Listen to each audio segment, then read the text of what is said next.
Now, this morning, Interior Cabinet Secretary Dr. Fred Matiang'i is expected to issue a press statement concerning the upcoming census exercise that is scheduled to kick off on the 24th to the 31st of August. Just to update Kenyans when it comes to matters security, the number of police officers who will be in charge of this exercise and the number of enumerators. Of course, they've already given that detail, but he will be giving out a breakdown on that.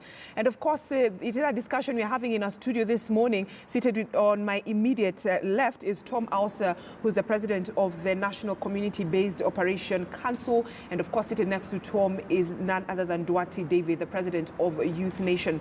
And gentlemen, we're talking about matters census, and we're talking about, you explaining to us, Nduati, about, politicians making it all making political statements. The youth needs to be involved. But Mr. Ausa, let's bring in another aspect into this whole issues. A lot of enumerators are saying the amount they're being paid is not enough for the work they're going to do. And also several youths are feeling left out in terms of employment. And some of them are saying you're bringing people from other regions to come to our place to conduct this exercise. Yet we have our own people who can do this whole exercise. Yes, I think number one, when it comes to youth, I think the people who work, most of them are youth. The problem is some of them are from the ministries. They already are working somewhere in the government. And then those who are complaining about less money they're going to be paid, actually there's another order that says those who are already working in the government are not going to be paid. And we want to know, is it going to be practical? How many are they? How much are we going to save? Then again, come back to Mr. Matiang'i. I don't understand how Matiang'i comes in to census in this exercise of census, because it may be for security reasons. Then I could see the minister, the ministry, and the minister in charge of that ministry that it falls, the census falls under, to come and give us an overview on what is coming up. Mr. Ausa, I believe the reason as to why we have, Interior CS, managing this whole census exercise, it is because of the position that was given recently by the president. But then it's not, overseeing does not mean he's the one who's coming to talk on behalf of another minister. Anyway, the youth must understand that people who are working there, most of them are youth. My friend, you should get that right. I think I'm not wrong. The problem is there are people already working. They occupied the space for youth who are not working. Another problem has come now, that those who are in the government working, they are not, according to the order from the courts, they are not going to be paid. Now there is already allocation of resources or money that could have paid this youth who's jobless to work on this census, this period of census. So we have locked them out because of tricks of. If you allow me, I think the Ministry of Interior is on top of everything. The deputy commissioners, the chiefs, and all, those are the people who have put their friends and families and relatives in that lineup, locking out all the youth who could have actually been one working for census. All right. And at that point, I'd like to say those are the sentiments of Mr. Tom Ausa, the president of the NCBO Council, and not the sentiments of KTNU Center. And Mr. Nduati, let me bring you to this conversation. And there's all that concern, not really concern, but Kenyans are actually applauding the government for the first time. Kenya is the first country to actually include intersex when it comes to census. Back in 2009, they were not counted, but 2019, they're being counted. Yeah,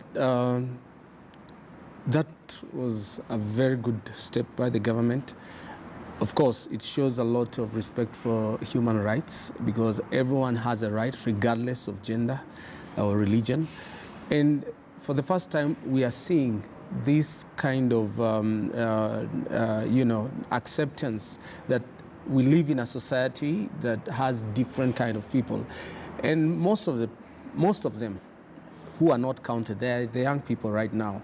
So it is a good indication that even the government is acknowledging that there was initially a challenge in having them on board, but right now we have them. But the most important thing will be, and what is very key, just away from the sex and all that, is what we want to achieve, and especially on the part of government, when it comes to now having the numbers. We are more keen on knowing how many young people are out there, how many graduates are out there, how many are in jobs, how many are not in jobs, how many college graduates, and all that. So there's a whole aspect that needs to be also coming out very clear, that we must have we must have different clusters, because when you talk about young people, and I know the census is all about planning, and to achieve that, the government has to know. So it will be more important that we classify these young people, to know that exactly we have this number of graduates, we have this number of college guys, diplomas, certificates, and all that, and include also those who are dropouts, those who are in prison, those who are free and not free. Reason being, if we don't do that, again, we cannot use the same plan to empower the young people. And as young people, we feel like there is, at some point, the government overlooks. It just looks at young people as young people. No, young people are clustered, and they have a classification, and we need to bring that out in this exercise. Also, it's good that Mr. Nduati is talking about young people, to know the exact number of young people. And when it comes to politics, I mean, politicians have been using young people when it comes to campaigns, when it comes to elections. You see, most campaign time has been spent on reaching out to the young people.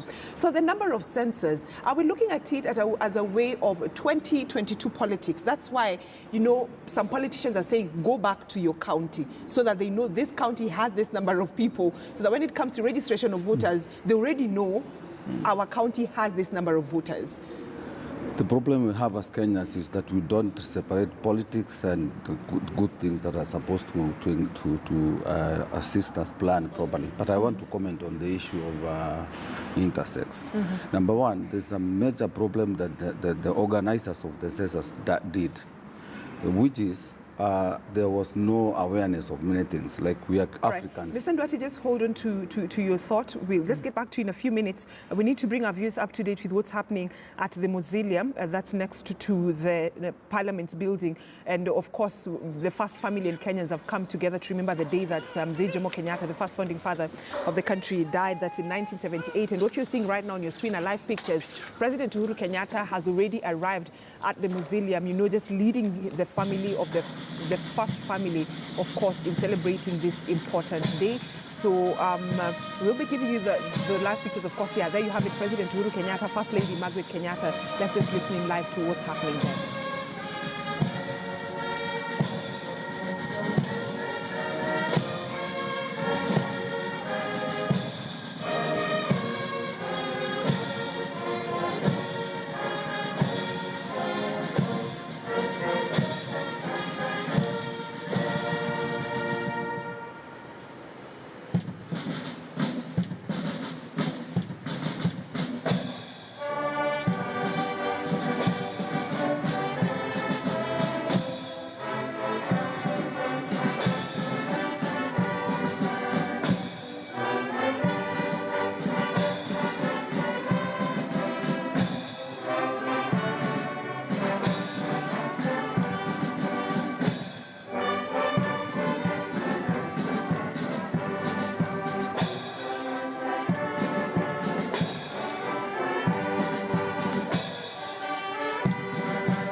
of what's happening at the mausoleum.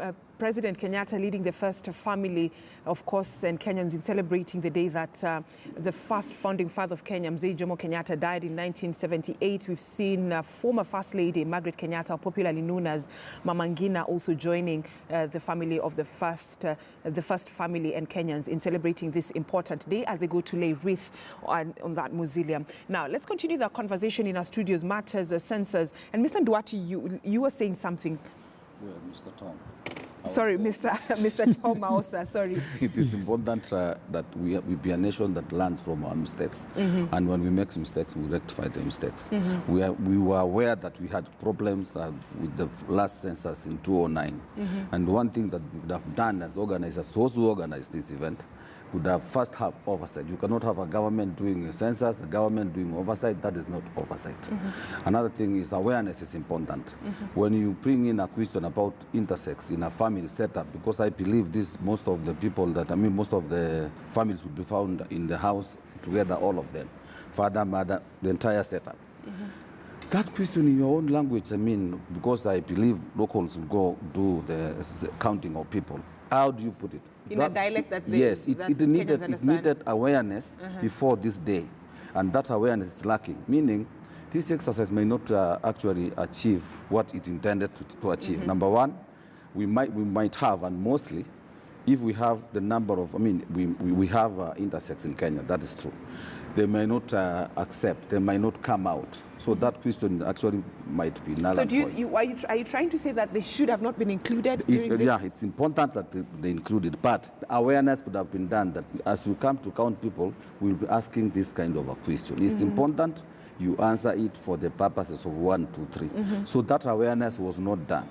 Because now when you go to a setup family and then ask that question from the blues, they might shy, and they will shy to come up and say we have intersex in this family. So, Mr. Nduati, do you agree with what Mr. Ausa is saying, that several intersex persons might be left out when that question has been put forth to them due to lack of awareness? I wouldn't agree to that because this is not a choice. It's something that you find yourself that way. And having come from a situation where you're left out and you feel like you're vulnerable in the society, I think, and I'm saying just as an example, if it were me, I would come out very strongly because, this is a condition where you find yourself, from childhood. So the key thing will be, yes, the way the awareness was done, propagation of this initiative was done, was not done to the best that would have been expected. Right. But you see, we should not use that also as a stumbling block to hide the reality. The reality is we have this kind of people in our communities. They are our brothers. Sometimes it's even hard to differentiate. Yeah. But if I was a parent right now of a child who has that, I will not feel like, why are you asking me that? Because this is something that needs to be highlighted, and they need to be included as part of government. All right. Thank you so much, Mr. Nduati David, President, Youth Nation, and of course, Mr. Tom Ausa, who's the President of the National Community-Based Organization Council, talking to us about